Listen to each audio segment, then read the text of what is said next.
I'm late. I'm late for a very important date. No time to say hello, goodbye. I'm late. Alright guys, so I'm going to do a section on using a planner. My name is Brianna Edwards. I'm one of the graduate assistants in the Office of Academic Success. I feel that using a planner is probably one of the better and most efficient ways to organize your time, and not just for school but also for your social life as well. So we'll get started. So first and foremost, you should buy a planner that you like and fits your preferences. Also kind of a fun excuse to go to Walmart and just shop around. I preferably like the first example because I write larger, so I like having more space to write in. As you can see, the middle one's more of a fun one to have. I like Legos, so I thought that would be a cool one to have. And then if you're more into a fashionable brand, Lilly Pulitzer is an example of a fashion brand that sells some planners, but it's up to you how you like to keep organized and what designs and stuff you like. Okay, so now you have a planner. So what do you put in it? Like I said before, it's not only for like homework, exams, and papers and stuff. You can also put all the social calendar stuff so you can plan your time for if you know you're going to have a wedding in a weekend, then you know how much time you're going to have to be able to do other things. So the first thing you need to do is get all of your syllabi for your classes. Turn to the course schedule page and start from there. And then one at a time, you'll insert so go through each syllabus one by one and put in all the important papers, projects, exams, and quizzes. For online classes, they usually give you a time that things have to be submitted by, so make sure you also put that as well. When you're putting these things in, you kind of want to have to be a little specific what they are so you're not getting confused with which classes have things due. I put them not only in the week portion but also the month by month, so you can see a layout of how your whole month's going to go, and if you have a big project due at the end of the month, that you'll know that you have about 3 weeks or 2 weeks or a week to do it beforehand, so helps time manage that as well. It's pretty much that simple. The whole part of having a planner is ensure nothing will sneak up on you and you're aware of everything that's happening in the class. Helps you to plan for projects and papers that require more of your time, like I said, with the month and the week by week thing, and just helps you keep your whole life organized so you know when you have to do certain things. So at the end, you'll be planning like a boss. I hope this was helpful.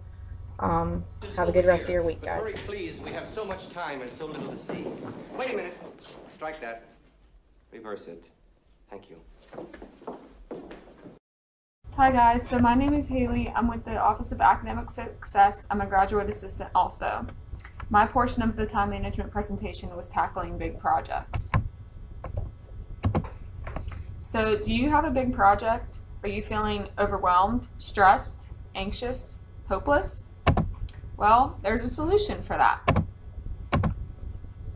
So let's do this scenario. You have an 8-page research paper that is due August 1st. You are overwhelmed with the other work from classes and do not know how to work in this huge project into your schedule. This plan can also be used for exams. Step 1, break the project into parts. Write down the steps you need to take to finish. Estimate how long each step will take you, such as research articles. It may take you up to an hour to locate the number of articles you need, such as 4 references. Write down any important information about the format of the project you may need to look up for extra help. For example, APA or MLA format if you have questions regarding citation, guidelines, or cover pages. Step 2, plan your steps onto a schedule. Below is an example of a weekly schedule. So you have August 1st at the end where your project is due. So let's start a week before July 26th. Start locating your research articles on the web. Once you do that, the next day, read your articles, highlight, write down, type, etc., any relevant info for your paper. The next day, start on an outline for the paper. Include what information that you highlighted, typed up, etc. would be in each section.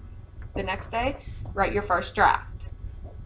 July 30th, which is the next day, proofread your draft and have a friend, parent, teacher, or anyone that can help you at a specific moment in time look over it and make notes on any changes that they recommended. July 31st. Write final draft and proofread it again. Read it through with a friend or yourself just to make sure there's no other grammatical errors. August 1st, your project's due. Make any final changes. This schedule can also be used for a test. You can break up study skills and information on certain days. Say Monday is making note cards, Tuesday can be for reading notes, Wednesday you can read note cards and study notes, or break up the chapters. Chapter 1 on Monday, Tuesday chapter 2 and 3, Wednesday 3 and 4, etc. The last step we have is give us an example. Use a weekly schedule and make up a plan according to one of your projects. Use a 5 to 7 day schedule to finish your project. Type the plan and email it into your weekly emails for the PASS and AHU sessions. Thank you. Have a good day.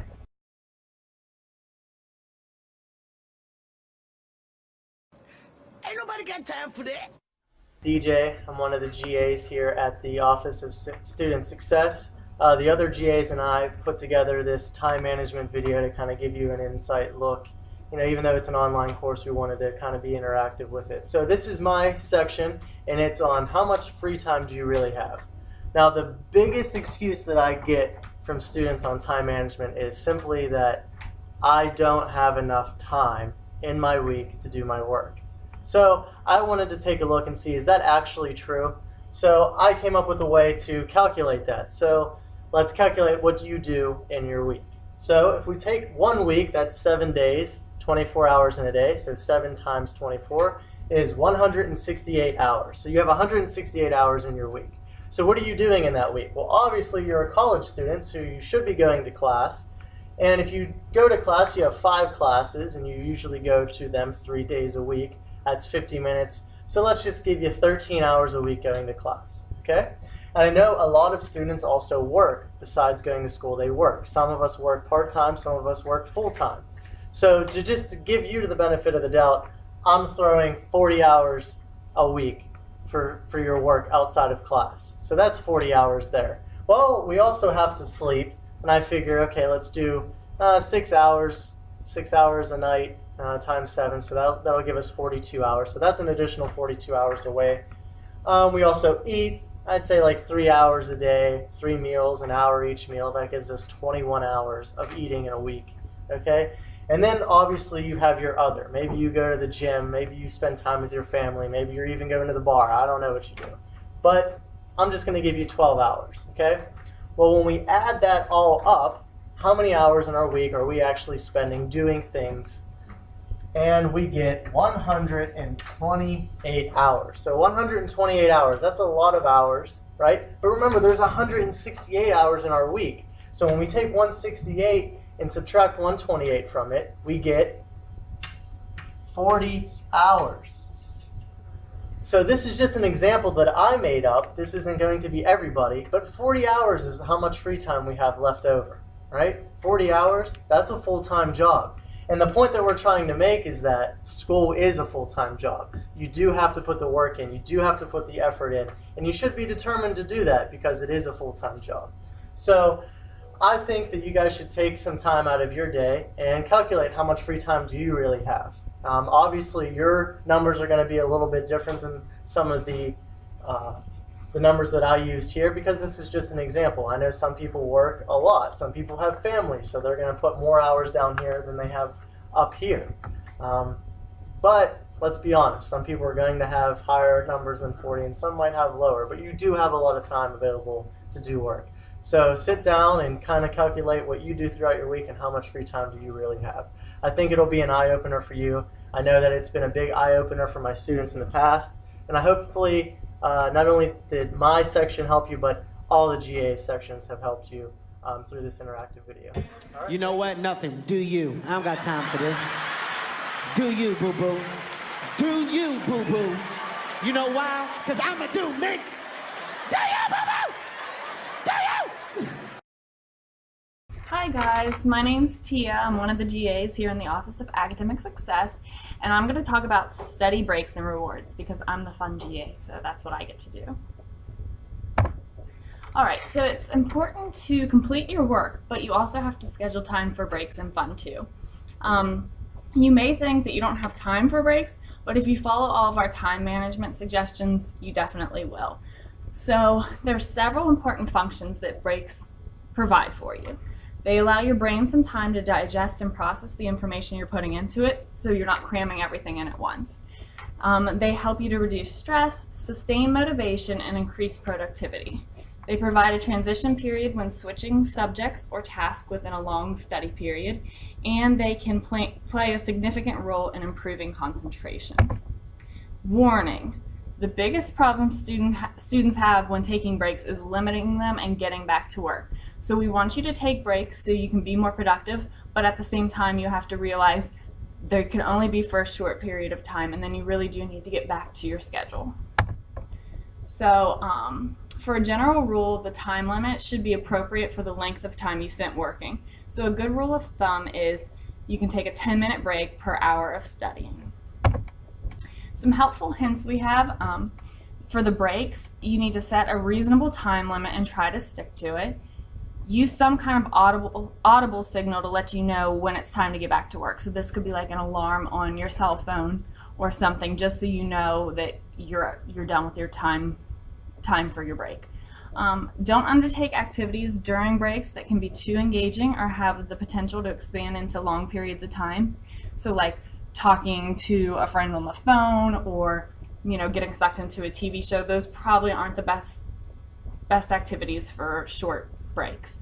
And then get up and move away from wherever you've been studying, just so you can just get a new atmosphere, stretch your legs, and just get away from your books. So some helpful hints for the rewards: make it fit the accomplishment. So like, don't say that you're gonna go on a vacation like if you read 30 pages. You know what I mean? Like that's not gonna work. Also make it realistic. Don't do something that you can't afford or that is contingent on somebody else doing it with you, because it might not happen, and we do want you to reward yourself. Make it immediate. Don't say a week from now I'll go to the movies. Make it right after you've reached your goal with your homework. And make it meaningful. Make it really something that you like. Don't go do the dishes unless you really like doing the dishes. And then finally, make it non-distracting and specific. And then Ryan Gosling wants you to take a study break, so you better do it. Okay? Then they have Thanks, a whole guys. set of Bye. microwave directions. That just blew me away, that you could actually microwave a Pop-Tart. I mean, how long does it take to toast a Pop-Tart? A minute? If you want them dark? People don't have that kind of time. Listen, if you need to zap fry your Pop-Tarts before you head out the door, you might want to loosen up your schedule.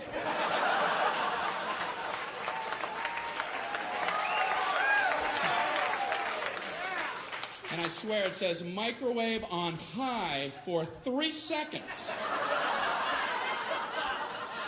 I don't think I want to wake up and be eaten in 3 seconds. The alarm goes off, put them in ding, it's late, I gotta get out of here.